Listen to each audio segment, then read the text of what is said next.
Shu bir kuplet she'r bilan ifoda qilib o'taman ona haqida. Onajon, bu galgirak so'zimni senga bag'ishladim, senga onajon.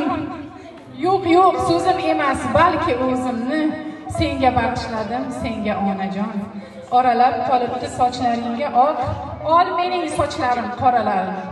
Tishlaring tushibdi o'ksinma biroq, ol mening tishlarim saralarini. Qani edi tabiat qo'lidan kelsa, abadiy etolsam sening umringni, agar iloji bo'lsa senga qo'shib bersa mening umrimni. Onajonim uzoq umr ko'rsin, iloyim 100 yoshlarga kirsin. Kelganlaringiz uchun rahmat. Shu 70-80 yoshlarda ham shu birgalikda nishonlash nasib aylasin. Ona bo'lib, ona qadrini endi bilyapmiz. Rahmat sizlarga.